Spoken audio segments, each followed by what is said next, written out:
God'll get you for that one. Maude is owned by Shout Factory. God'll Get You for That, Walter is produced for entertainment purposes only. Sponsored in part by Finley's Friendly Appliances. Hello, everyone, and welcome to another episode of God'll Get You for That, Walter. He certainly will. A show where we discuss the fabulous B. Arthur sitcom from the 70s, Maude. Maude, yes. Today we watched Maude Meets Florida, which originally aired September 26th, 1972. What were you doing in 1972? Well, I was just doing things that the ordinary, drag child would do. As I'm sure you did when you were 8. Oh, yeah. When I was in 1972, I was doing the same thing. I'm sure you were doing the same exact. I was doing the same exact thing as your mother. Your drag mother. My drag mother. So, this episode was the introduction to what we now know as Esther Rolls Florida Evans. Yes. And just before the episode even aired, I was telling Tony, like, the dynamic between Esther Roll and B. Arthur was something really, really special. Very special. It was such a great interaction. Yeah, they bounced off interplay. each other very well. Yes, and actually, this goes back to what we were talking about in the Maude's second appearance on All in the Family. Yes, that sort of dynamic that she had with. What was the actress's name? Marcia Rod, who originally played Carol, just that one time, was sort of that adversarial role. That's what I was getting from Florida. It was the relationship between Florida and Maude was very adversarial. Yeah, and of course the relationship softens as writers will make it so. Of course. But in this first episode, it was Maude was very unrelenting. Maude's always unrelenting. Always unrelenting. There's never a point in time when Maude isn't unrelenting. No. Except in an upright, a laying position. A prone position. Thank you. Prone or supine. Otherwise, she will rip your heart out. Otherwise, she'll rip your heart out. As she threatened to do twice. To her grandchild and her husband. And her husband, yes. So, the episode starts, yes. and this was also the introduction to Philip. This was the first time that we actually saw... We saw him in Dr. Doctor. That's right, we did. But this was his first time speaking. He didn't say anything about it? He had a couple of lines. Yeah. I think he had something about it being, that it's no problem that his zipper is unzipped. So, yeah. Or something to that effect, and that was what prompted Maude to say... Zip up your coat or Grandma Maude will rip your little heart out. Right. Right. But this was the first time that we actually got to hear Philip speaking. He was actually replaced in the last season. Right. He was replaced I think it was because he got too old. Yeah. He definitely got too old. In one of the last episodes that you see this Philip, I don't know the actor's name, but the last time you see him, he just looked very mature. He grew a lot. Yeah, he shot up really shot quickly. up. Yeah. Like in this episode, he was what Maude said, 8 years old? He was 8, yeah. That's 8, 9, 10, 11, 12, 13. Like by the age of 13, 14, he just really shot up. Which happens. I mean, that does happen. Growing does happen with little boys. Yeah. Although I have to imagine that's got to be hard, really devastating for a child actor. To be replaced. To just be replaced because, oh, sorry, kid. You're too tall now. You're too tall now. You're too tall. You're too mature. But we'll get it. We'll get into that when Philip actually gets replaced. Now, he had a tape recorder. Yes, he had a tape recorder that Maude gave him. Can you even find a tape recorder? Do tape recorders even exist now? I don't believe they do. I mean, I think you can get That's almost like asking if you can find a VCR. Right. I don't know. I think you can find them. You would just have to find them in like thrift stores or Goodwill or something like that. Yeah. I don't unless they have like DVD VCR players. It's possible. I know, like with a little recorders, I think you can find like a little digital recorder, but I think most people would probably just use their phone. Use their phones now or an app, to record Times have certainly changed They have since changed. 1972. Times have changed. 1972. I had my own a tape recorder. You had a tape recorder like Philip had, yes. I don't think I ever had a tape. And I would either record myself. I had a Walkman. Oh, you did? This was even before Walkmans. Before Walkmans. My favorite thing to do was, I don't know if you remember the movie, The Forbin Project, where it was about a computer a computer in America and a computer in Russia, and they're supercomputers, and they take over the world because they become like sentient and they have control of the nuclear weapons. Sounds like Tron. And the computer, had a very electronic sounding voice, and I would pretend to do that voice, and I would record myself saying all these things as Colossus from the Forbin Project. Can you still do the voice? I don't know, and I'm not going to damage my vocal cords like that, especially this week. I don't blame you. So, but it was a hoot. But yes, I had a tape recorder like Philip. We had something called Yak Back. What? Yak Back. It was these little tiny devices that you'd record yourself, it would record you, and then it would talk back to you in a really weird way. Mm-hmm. It would either be like, it would warp your voice like this, or it would... You sounded like Catherine Hepburn right now. The calla lilies are in bloom again. Are we reviewing On Golden Pond or something? So yeah, that would yeah. So made you sound like Catherine Hepburn. Made me sound like even more so than I already do. That's amazing. Technology is wonderful. Oh yeah, so is my talent. As I flip my non-existent hair. Flip your non-existent hair. So yes, Philip had a tape recorder, and what he would do with this tape recorder he would record himself swearing and play it back to himself. Yes, because we find out that he woke up Walter. Yes. 5 o'clock, 8 o'clock in the morning, 5 o'clock in the morning. Well, Maude woke him up, but Walter caught Philip doing that. Oh, okay. Because Maude woke Walter up to clean the house for the incoming maid. The imminent arrival for the new maid. Yes. Housekeeper. Not maid. Did they? Well, they did say maid. Walter called her a maid. He called her a maid. Walter called Florida. Yeah. I was going to say Esther. Walter did call Florida a maid. Yes. And the episode continues with, Walter calling out Maude on the hypocrisy of constantly coddling the child, and Walter calling the child dumb. Yes. Which is a recurring theme, at least in the first couple of episodes that we know that Philip exists in this universe. And of course, Maude does threaten to rip his heart out. Maude then threatens to rip Walter's heart out for calling Philip dumb. Not only that, Maude had spoken to Walter about it, and this is not the first time that the family dynamic is mentioned, but I think Maude says, if you want Carol and Philip to move out, just tell me. And Walter says, and Maude says, and I'll rip your heart out. I'll rip your heart out. Because as much as Maude is this overbearing, domineering, self-aggrandizing person, she still loved her family. Oh, yes. She was still very much in love with her family, loved her grandchild, loved her daughter.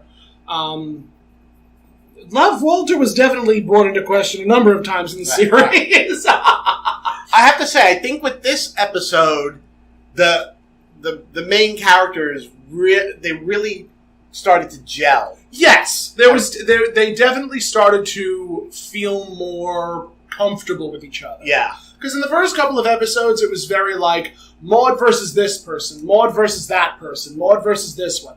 But with Maude Meets Florida, it was very much Maude, Walter, and Florida all talking, and then you introduce this new character. Mm-hmm. And when you introduce a new character into a sitcom, usually it's met with... resistance. It's met with resistance.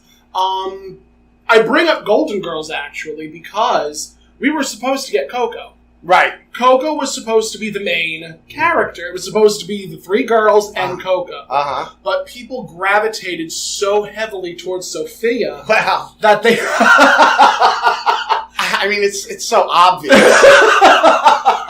the audience gravitated so much towards Estelle Getty as Sophia that they ended up writing out.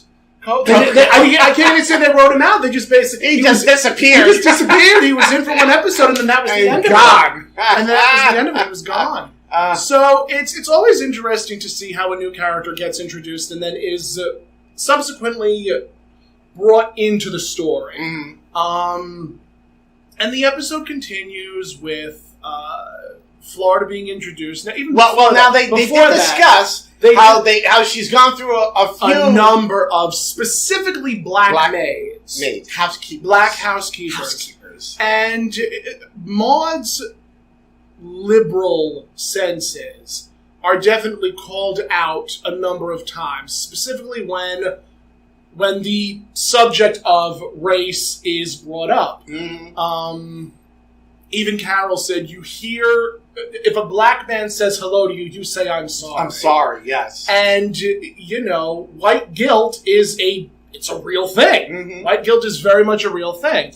And it's kind of an interesting conversation to have in 1970 because, again, we're still having that conversation today. Very true. That conversation is still happening today about white guilt, about white people trying to say, I love all black people, but still doing inherently racist things. Of course, now we refer to it as white privilege. Exactly. So, but same thing. Very much the same. Pretty much the same thing. And, it's a very complicated conversation for us as two white queer individuals to have. Right.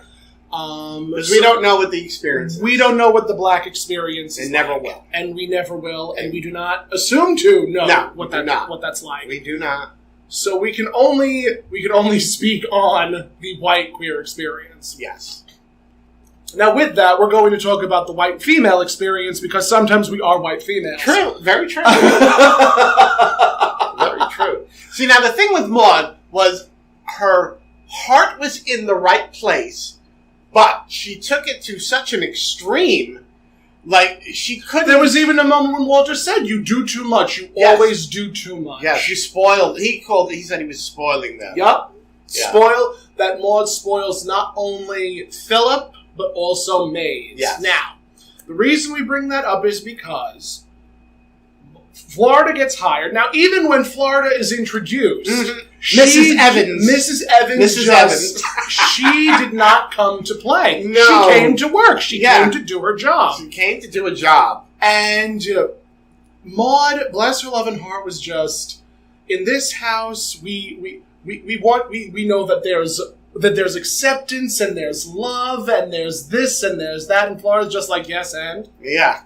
What? Moving right along. I'm here to clean your house. I'm not here to be your friend. Maude is like, well, this is your home, and she's like, I already got a home. She's like, we're like your family. She's like, I already have my own family. Thank you.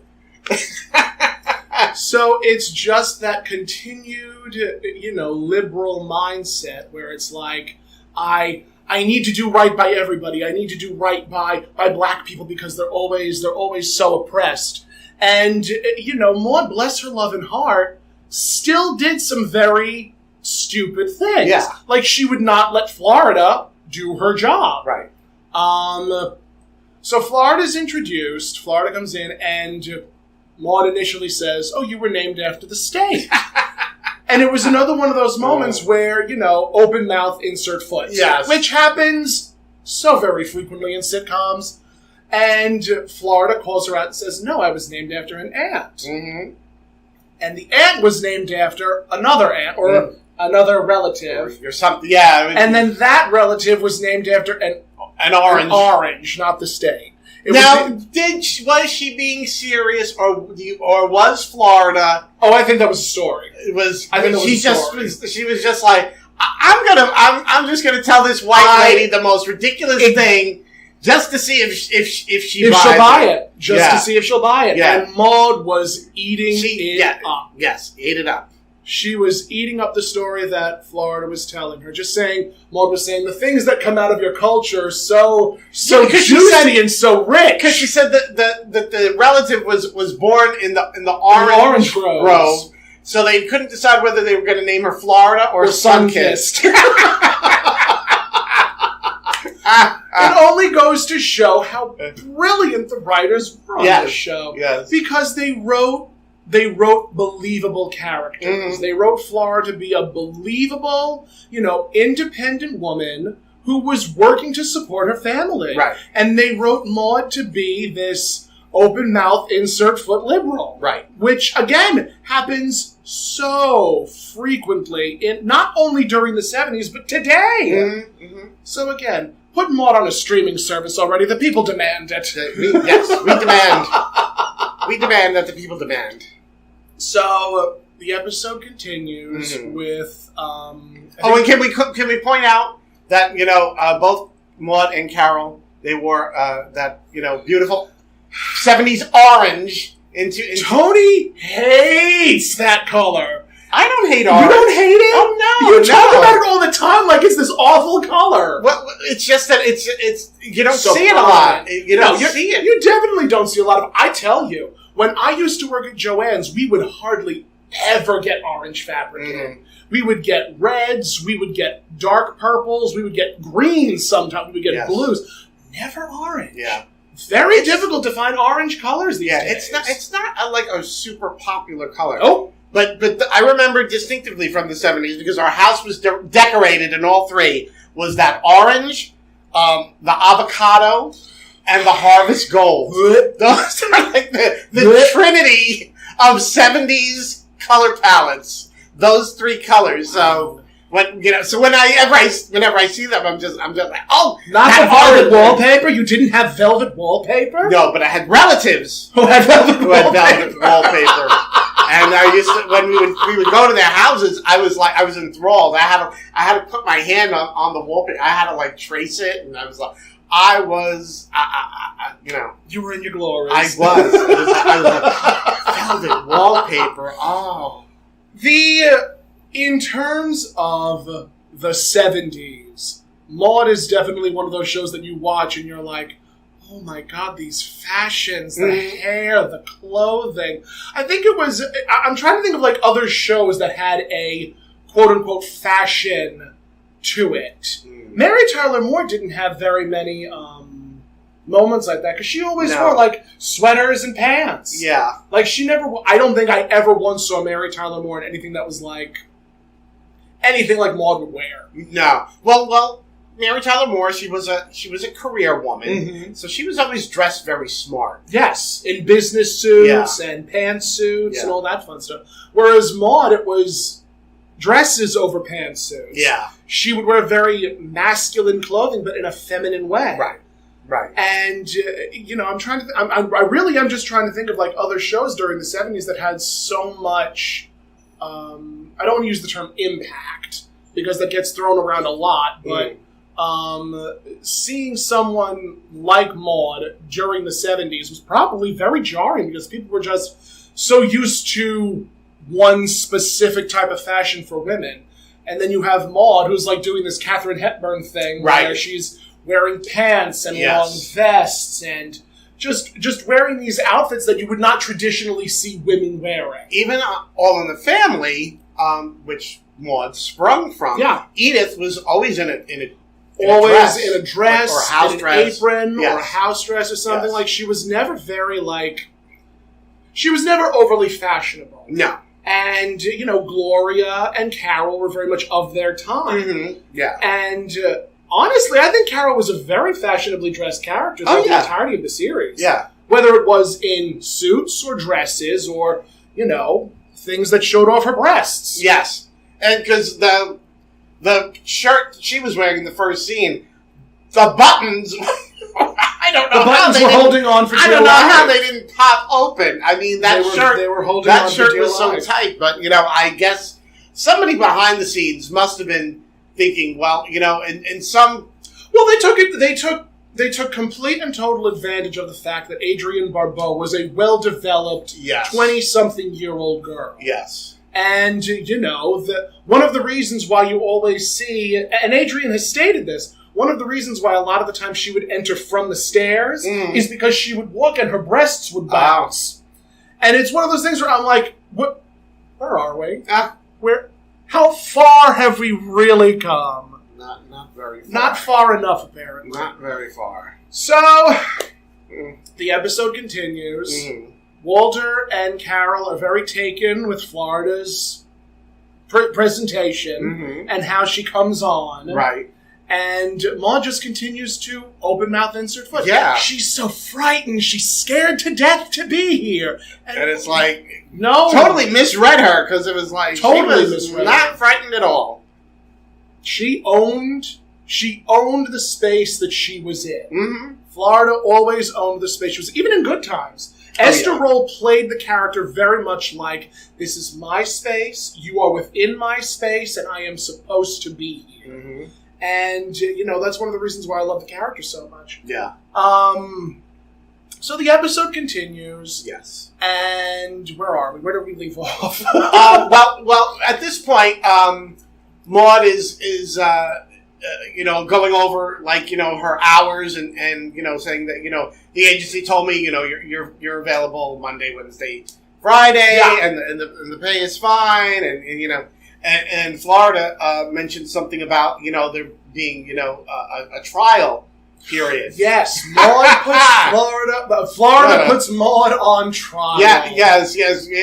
Maude thinks that Florida is just going to roll over and say, "Yep, all right, I'm here to stay." But Florida's smarter than that. Maude is thinking that Florida thinks Maude is hiring her on a trial basis, but then Florida tells her, "No, you're the one who's on trial."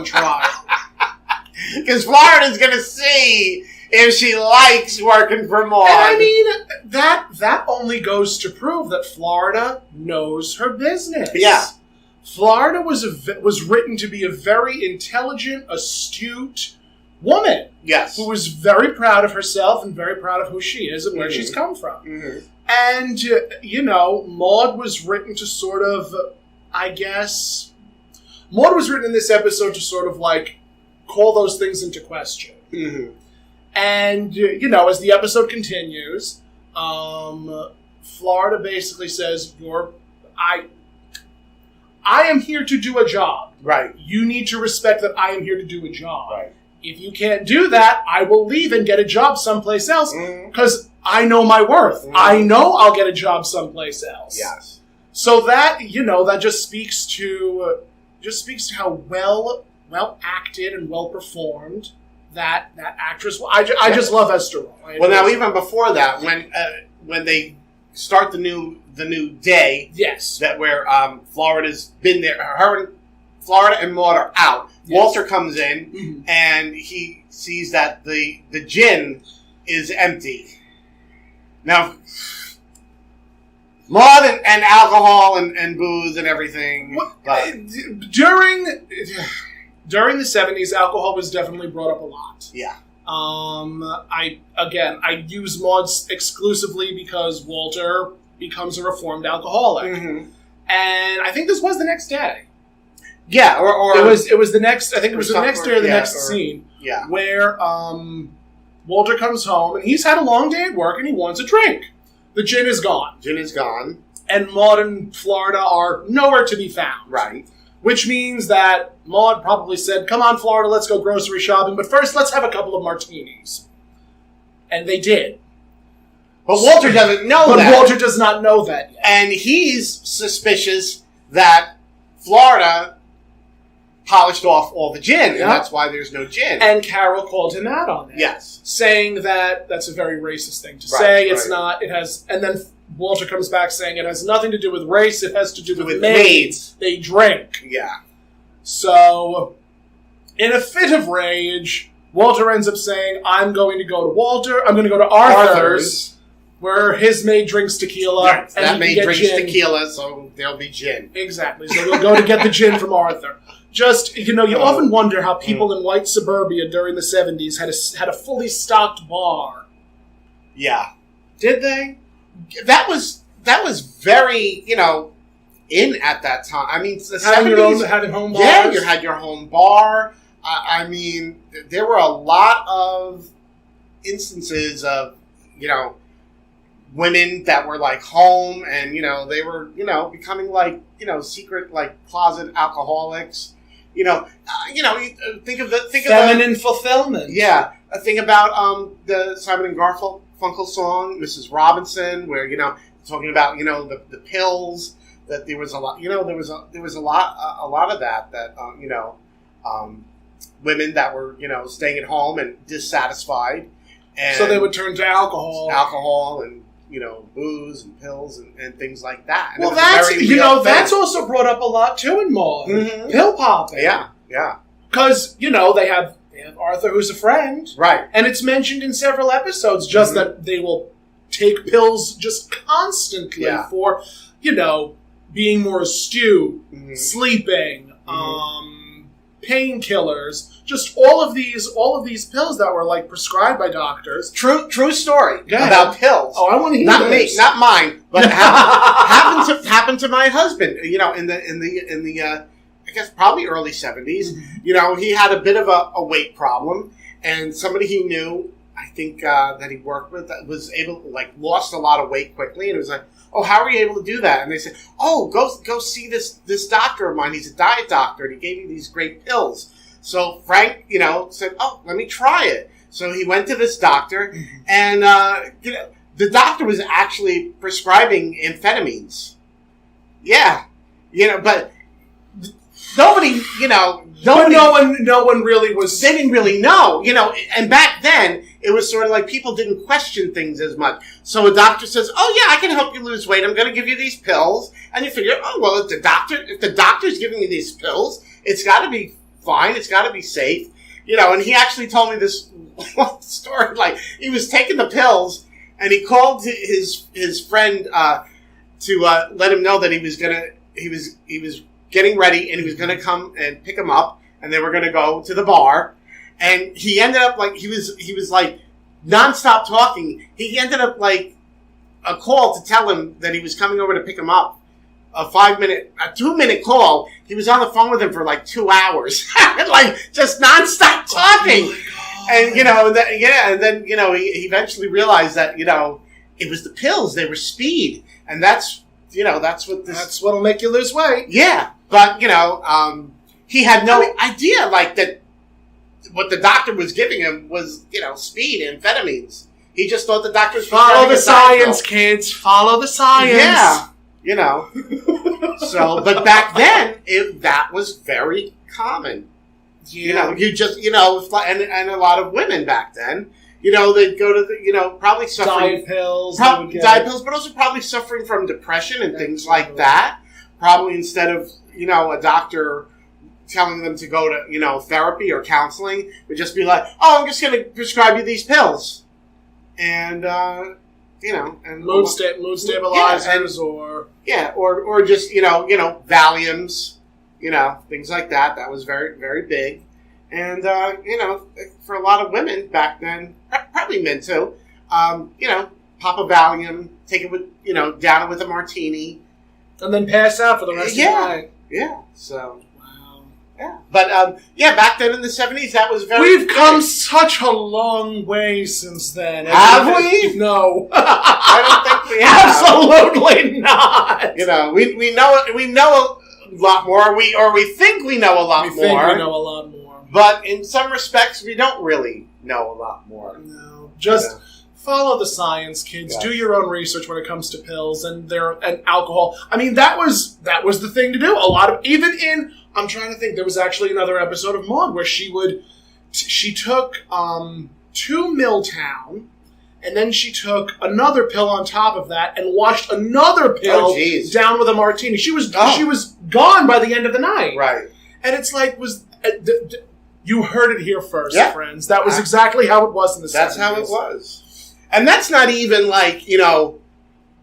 the illicit stuff that was going on. Because, my Frank would tell me stories about, people at the bars, and it's like, so this one was like, I need a downer, but I think I took 2 minutes. Now I need an upper. Now you need an upper. And you try to level yourself out, and it ended up being a diabolical cocktail. Crazy, absolutely crazy. But But the 70s is, the the 60s and 70s, that's when, the drugs alcohol really, generation. Alcohol and pills. Yeah, that really just... What was that song? Sniff, Swig, Puff? And Your Cares Are Gone? Oh, it's I a don't great know song. that song. B. Arthur and Rock Hudson sang it on the B. Arthur special in the 80s. Oh, my goodness. Oh, you need to listen to it. It's fabulous. That sounds so gay. It really B. Arthur and Rock Hudson doing a duet. Could there possibly be anything more gay than that? I don't think so. No. I think that is the height of gay. Well, if you see the two of them standing together, they look like they could pass for brother and sister. Oh, right. Because Rock Hudson at the time had the salt and pepper mustache, the salt and pepper hair, and he was so tall. Yeah. He was a very tall man. I never realized how tall Rock Hudson was until I saw him stand next to B. Arthur, and I'm like, oh, okay. They're both redwoods. Great. Excellent. Outstanding. So, wasn't that a great tangent? I know. I love that so much. I love it. Oh. I learned something myself. Oh. So, we get back to the episode, and... Well, Maude in Florida are coming back from... they're coming back from grocery shopping. Yes. They're coming back from grocery shopping, and Maude insists, going in through the front door when the car is closer to the back door. Right. We'll touch on that in a moment. It's important that they go through the front door. It's important that they go through the front door. So, Walter calls... No, I'm sorry, Walter didn't call. Walter was already at Arthur's getting the gin. Yes. I'm trying to think. We only just watched this episode. So, that Walter was waiting in there because now I remember, kids. This is what we're doing, friends. This is exactly what we're doing. So they come in, and Maude is holding one bag of groceries. Florida's holding two. Right. And Florida takes the third directly out of Maude's hand, saying, "I got it. I can take it. Let me do my job." And this is honestly a recurring theme because it shows that Maude does spoil people that she feels are slighted, like Philip and Florida. So Maude turns to Walter and says, "Wasn't that marvelous? She just took the bag right out of my hands." And then Walter says, "Yeah, like she was a maid." Right, yeah. Hello, it's what she's supposed to do. It's her job. Yes. That's kind of what... Like, I don't know how I would feel if my employer would say, "Oh, I can do my job better than you," or I'm going to take the load off of you. I don't know how I would feel about that. Part of me would be like, all right, if you want to do it, go ahead and do it. Yeah. I don't get it. I don't know. I think it was all part of Maude's guilt. Yeah. I really do think everything that happened in that show was based squarely off of Maude's guilt. So Florida goes into the kitchen, and then I think Florida comes out of the kitchen to address the tape recorder incident with Carol. Well, no, before that, Maude tells Walter, she explains about the empty gin bottle. Yes. That her and Florida had martinis at lunch. And because I would love for my employer to say, "Yes, let's have a couple of drinks." Right. Let's drink something. Yeah, let's have some martinis. First thing. First thing in the morning. Yeah. First thing in the morning before you go out shopping, you're gonna have yourself martinis. Because she started at 1. That's right. She started at 1. Her starting time her day would start at 1. Yeah. So still 1 o'clock in the afternoon is a little early for it's 5 o'clock somewhere. It's 5 o'clock somewhere. It's 5 o'clock somewhere. Yes, but we were in the 70s now, so that excuse was not invented. It's a 2 martini lunch. Even a lot of the working men did the same thing. Yeah, or like office type, corporate type. I remember a scene in Mad Men actually where they went out for lunch and they went to this fabulous restaurant area and they were just eating oysters and drinking booze. Right. And I'm like, that, and you're going back to work after that? That was quite common. Yeah, back then. Yeah. You can't get away with that now. No, absolutely not. Yeah. If you get caught with booze on the job, you can get fired. Yeah. Very, very quickly, in fact. Yeah. So, Maude in Florida had martinis and then went to go grocery shopping. Then went grocery shopping. I don't know how the heck. I don't know how you would do that. Yeah, you have martinis. Martinis, multiple, then, plural. Then go grocery shop. I'd be like staggering down the aisle. I'd be like, I think we need more oyster crackers. We need more oyster crackers. I'd probably just be grabbing, like crazy things, like. Well, I mean, that's what happens when you're under the influence of something. Yeah. You do silly things, or you do things that you would not normally do. Very true. Like I'd have the car would be full of maraschino cherries and sardines. Do you know what my favorite things in the world are? Yes, I do. Outside of the bedroom. No, I loved maraschino cherries and moonshine. Oh, really? Mm-hmm. Oh, okay.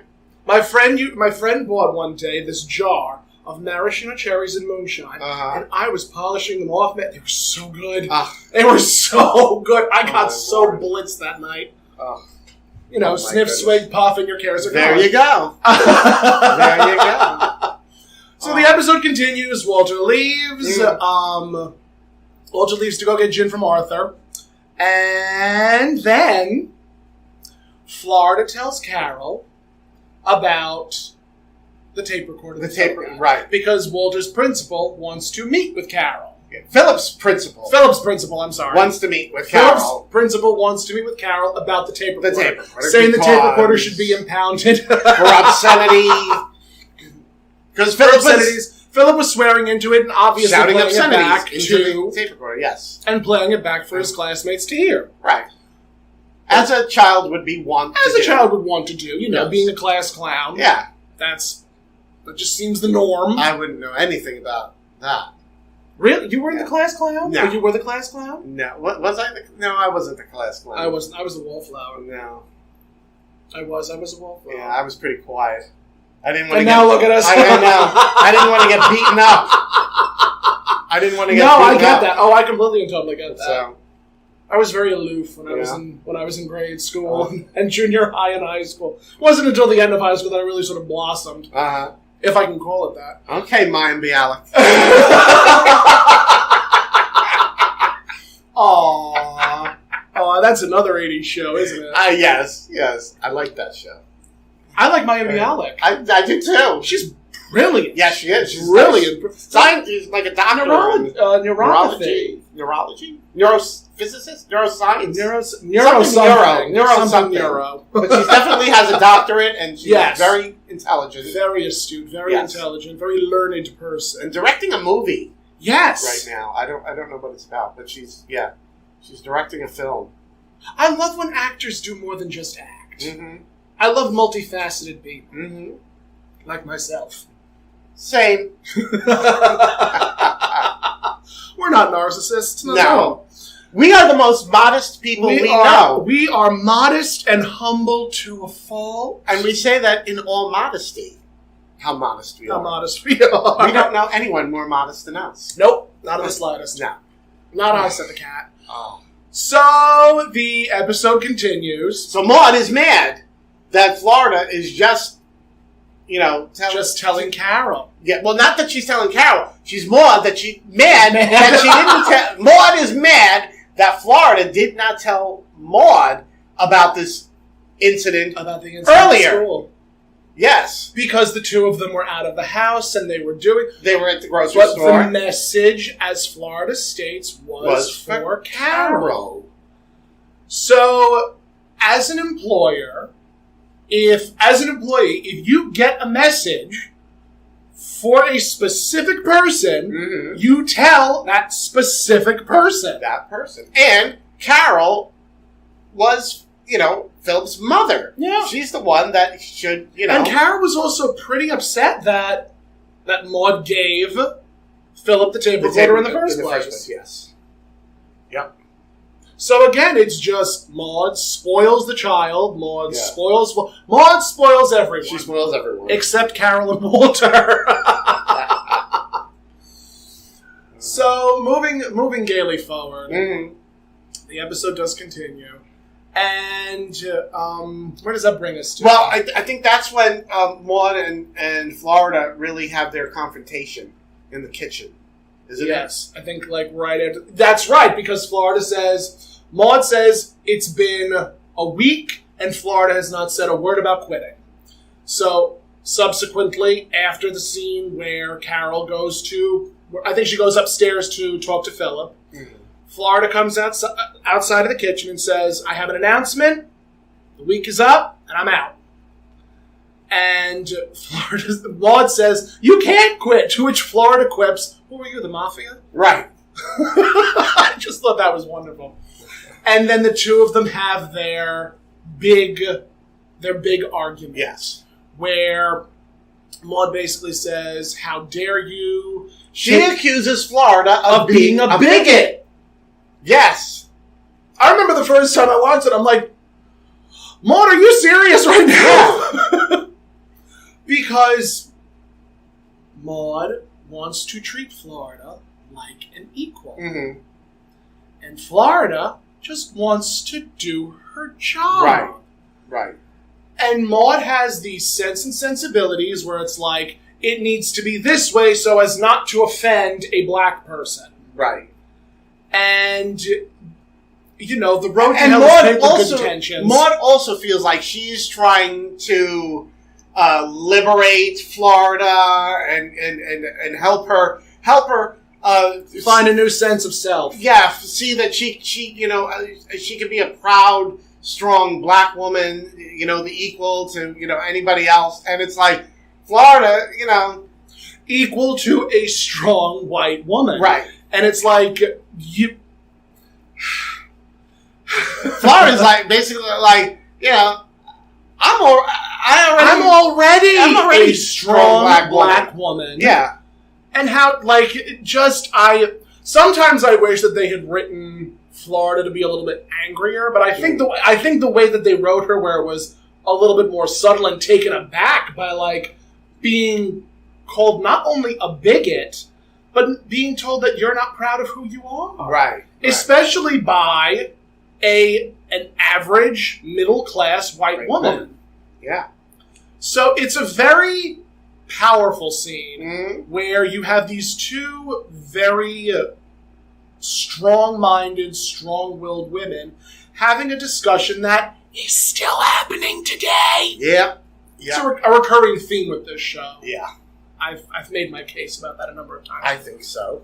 So the conversation continues, and it really is just Florida putting Maude in her place. Mm-hmm. Saying, this is who I am. Right. This is what I'm about. If you don't like it, well, I'm leaving. Right. So she does. But Maude insists that Florida go out the front door and not the back. Yes, because in Maude's mind, the back door. Florida goes out the back door. Even if Florida wants to go out the back door, that it makes it look like Maude is oppressing Florida, and Maude does not want anyone to think that she's oppressing anyone by in any way, shape, or form. Even though Florida wants to go out the back door because it's less.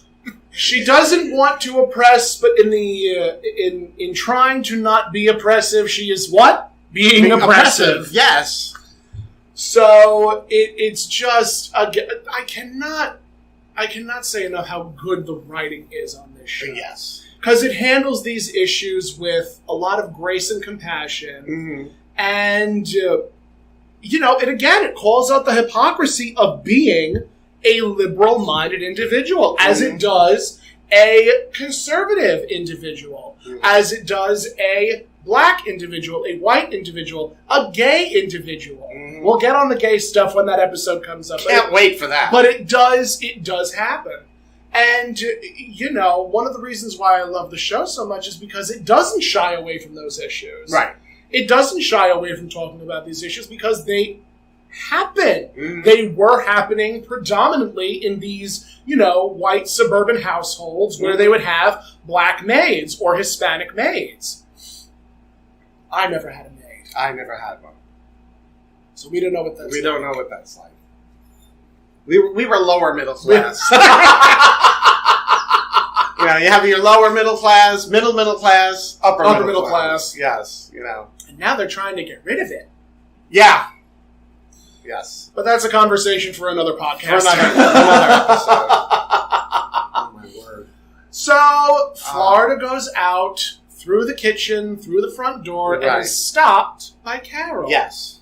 Stopped by Carol and Walter because Walter comes back with booze. Right. And I love what he said when he entered. If I die, it won't be because of drinking. It'll be for looking for drink. Looking for the drink. Looking for the drink. Yes. So Florida says, leaving. Carol and Walter coerce, not coerce, but sort of convince Florida to stay. Yeah. And Florida... Well, they really wanted her... They really wanted her to stay. They really liked her. They really liked her. And I mean... And she liked them. She liked Walter. She liked Carol. Yes. And, you know, Florida said, okay, but let me talk to... Right. Let me talk to her. Right. Florida's like, well, let me see what I can do. So... Florida goes back to talk to Maude. And it's almost like round 2, but this time Florida has an advantage. Yeah. Well, but when Florida comes in the kitchen, Maude is sitting at the kitchen table. Sulking. Looking a little defeated.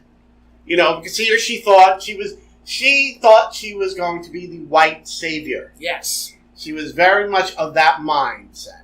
That, you know, I'm saving you from... I'm going to be the white savior. And, and...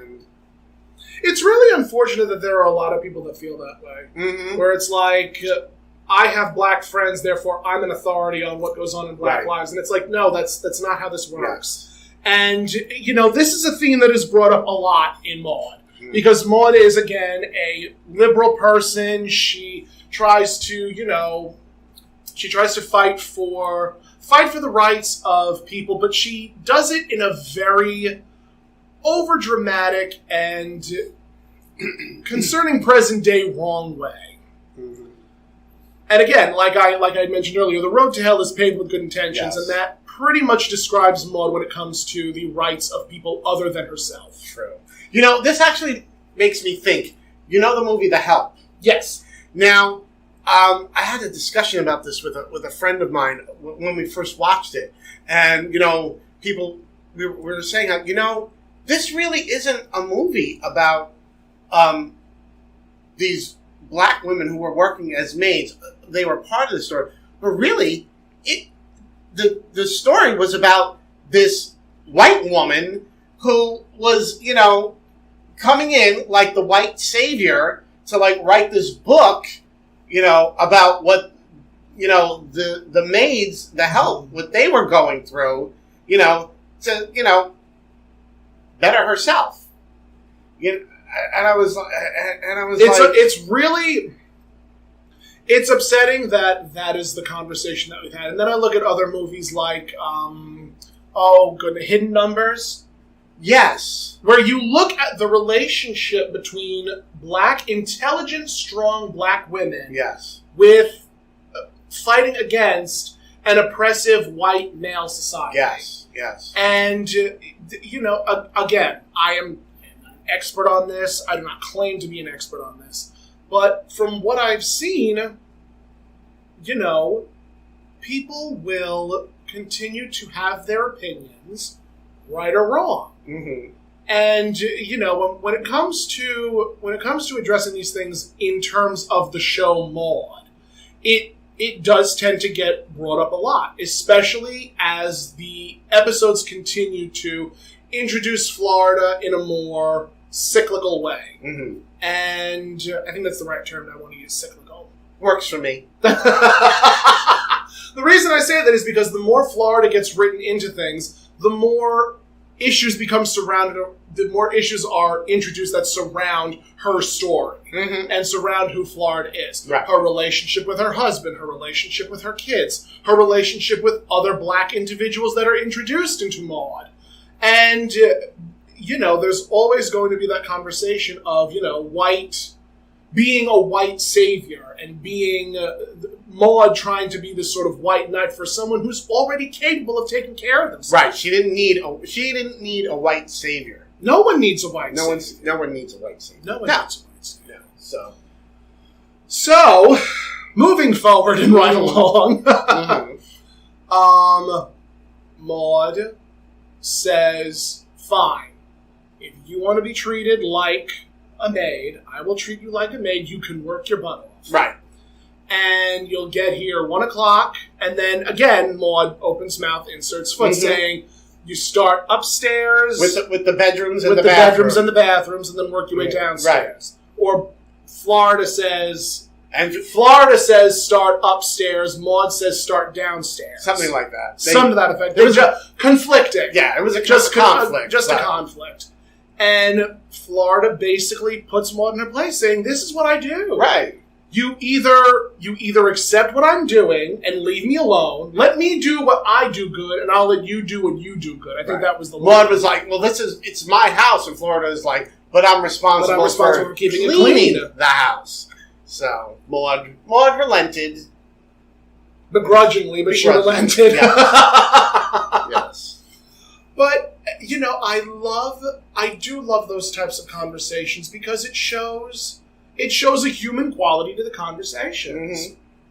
Mm-hmm. One thing that's worth pointing out, when Florida was talking to Carol and Walter before going back to talk to Maude, Carol says, but at least you're working for someone like Maude. Right, who's not a bigot. Yeah. And Florida says, well, sometimes I would rather work for a bigot because they just take you as you are. Yeah.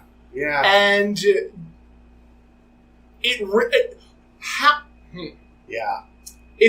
I'm trying to formulate the question that I want to ask in my head, but it's very, very complicated. As a white person, as a white queer person, let's quantify let's try and quantify it. Okay. As a queer person, would you want to work as a drag queen for someone that was a Trump supporter? If you were called by somebody that was a Trump supporter saying, I want a drag queen to work this show, would you do it? That's a hard question. Because I know now that I have done things for people that I know, after the fact were Trump supporters.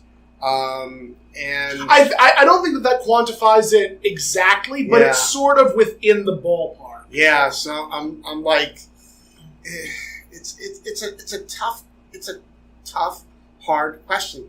For a long time, I worked at a job where I had even though I was with my husband and everything, I had to I kept all that completely quiet, and I didn't discuss anything about my personal life. You didn't discuss anything like that. Yeah, and I just kept that all hidden because it was a very homophobic environment, but I needed to work, and it's sometimes, if you need to pay your rent and you need to put food on the table, sometimes you do what you have to do. And I think that's actually the same exact situation Florida's it's a very talking similar about, one. where very similar. She'd rather not work for a bigot, but a paycheck's a paycheck's a paycheck. If you got, and if you have, rent to pay and kids to support and things like that, sometimes you just do it, And I mean, she worked for an agency, right? That's something important to acknowledge. Florida came from an agency, which apparently Maude has used multiple times for multiple maids. See, now the thing is about working as a drag queen for somebody who was a Trump supporter. If somebody wanted me to work a Trump rally, there's no way in hell I would ever do something like that. Now, somebody who's a Trump supporter, I think wants me to do somebody's birthday show, or something that has nothing to do with politics. Yeah, it's sort of different. Yeah, the reason why I pose that question is because as queer drag performers, we can sort of answer that. But the big difference between the conversation that we're having and what was going on in Maude is Florida would be seeing these people every day. True. We would only be seeing them for the one performance and possibly a second one if they decide to call us back. Yeah. And I think that again, that speaks volumes to the character that Florida is. Mm. Florida will do the job that she is paid to do, and that's the end of it. And that's it, yeah. So, yeah. This is a very, very heavy conversation to have. That is heavy. That's a tough one. And again, that was one of the reasons why I love Maude so much. Norman Lear did not shy away from these conversations. No. And, I'm very grateful that these conversations were started because of Maude. Yeah. And clearly they're still happening today. Yeah. and we have to point out, of course, that Florida, the character, was so popular that she got her own sitcom into her own show, Good Times. Yep. Although that ended up being sort of stolen from her by Jimmy Walker. I have opinions on that. Okay. I do. I have a lot lot of of the place to voice. I have a lot of opinions on that. It's unfortunate because John Amos and Esther Roll felt that the spotlight was taken off of black issues and put on how funny they can make J.J. Walker. Yeah. And it's unfortunate that they felt that way because that was exactly what happened to them. Yeah. That Henry was, I think, killed off, and Florida, I think, moved. Yeah, Florida. I'm trying to remember the show. Live with relatives or something. I think so. And the show became focused around Michael, JJ, and who was the sister? Oh, why is the name escaping me? I can't remember now. But it was based around those three kids, and it just the neighbor sort of took over Esther Roll's Willona. Yeah. Was it Willona? Willona, yes. So because you see Janet Jackson as Penny, who Winona ends up adopting because she was a victim of child abuse. That was I remember that. When they did that storyline, they did still deal with heavy issues. Yeah, but John and Esther felt like there were, other issues to be tackled. Mm-hmm. And the same thing, unfortunately, happened with Family Matters. Yes, the same exact thing happened with Family Matters, where Urkel became the focal point. Yeah, we've discussed that, and it's something that I feel very strongly about because I do feel that there needs to be... I look at the show Blackish. I've never seen it. It's a great show. Mm-hmm. Oh, it's wonderful. The issues that they tackle are really, really, really beautiful. And they do it in such a smart, astute way. Mm-hmm.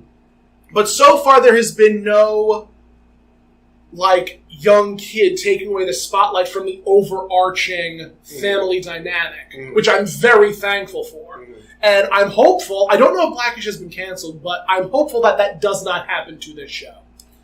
And there's other shows where that's happened. Like, look at Family Ties, where Michael J. Fox ended up sort of stealing the show from the mother. It was really supposed to be about the mother and the father who had been, hippies, and the kids are more conservative.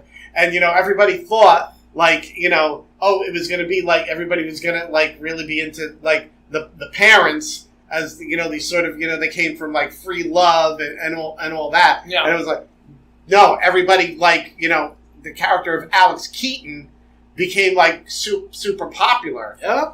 And look at Happy Days with the Fonz, where it became so based around Fonzie, and it happens, and it's unfortunate because, you see these characters and it's ooh, that's the moneymaker. That's the moneymaker, so let's put that character in front and center for everybody to see. Yeah. So those are my opinions. And even on Gilligan's Island, Tina Louise was told she was going to be the star of the show, although hello, you're in the show is called Gilligan's Island. It wasn't going to be about. It wasn't Ginger's Island. It wasn't Ginger's Island. It was she knew it was going to be Gilligan's Island, but she thought the show was going to be about her, about this movie star who's like stranded on this island, and it was like, once they start filming, it's like, oh, guess what? The show's really about Bob Denver. It's not about Tina Louise. What a great character actor he was. Yes, he was. What a great character. Yes. So the episode continues. Yes. Maude and Florida reach their agreement. Yes. Florida leaves out the back door. As she wants to do. And Florida then addresses Carol and Walter saying, "And you thought I can't keep a maid." Right. So, again, self-aggrandizing, narcissistic Maude. Of course. How could she be anything less? Anything less. She would not be anything less. No. The episode ends with Maude singing whatever Maude wants, Maude gets. Walter is very happy that his wife is singing and being a songbird, despite Maude having a very, very deep voice. And as a matter of fact, in this episode, one of the first jokes was the phone ringing, Maude answering and saying, "Hello? No, this is not Mr. Finley. No, this is Mrs. Finley. Mr. Finley has a much higher voice." And, I just love that so much. I do. But we did get a God'll Get You for that, Walter. We did get a God'll Get You for that, Walter, in this episode. It was after... What was it? I think it was a joke about Philip that Walter made? Yes, I think so. No, I think it was about the amount of maids that Maude had. Could be. About one or the other. One or the other. I know. But I just love when she gives that line. Oh, I know, yes. I love it so much. Of course we do. How could we not? How could we not? That's the name of the show. The name of the show. God will get you for that, Walter. And with that, I think that was the end of the episode. Yeah. Oh, no, that wasn't the end of the episode. Carol says, "How would you feel if I had told you that it was Walter and myself, Carol, that got Florida to stay?" Right. And dear sweet Maude says, "I would say, liar, liar, house on fire." Right. And proceeds to sing again as the episode closes. And with that, that brings us to the end of another episode of God'll Get You for That, Walter. Yes. And we have been Tomcat. And me, Toni Homeperm. Because I don't think we said it at the beginning. We didn't say that at the beginning. But we're saying it now. If you would like to follow me, you can at that Tomcat on all forms of social media. If you would like to follow Toni Homeperm, you can at ToniHomeperm.com. That's Toni with an I. And of course, we do have our own Instagram. We do! Finley's Friendly Appliances. Yes, and it's also our email, Finley's Friendly Appliances at gmail.com. At gmail.com. So there's many ways to contact us and get in touch with us. Let us know what you think about Maude. Or any of the sitcoms that we have mentioned. Or the topics. Yes. We would love to hear your opinions. We would love to address them at some point. If you just want to compliment us, that's fine. If you just want to compliment the dulcet tones of our voice. You can do that as well. Anyway, we adore you. We thank you for sticking with us. And we will see you on another episode of God'll Get You for That, Walter. Bye, guys. Bye-bye.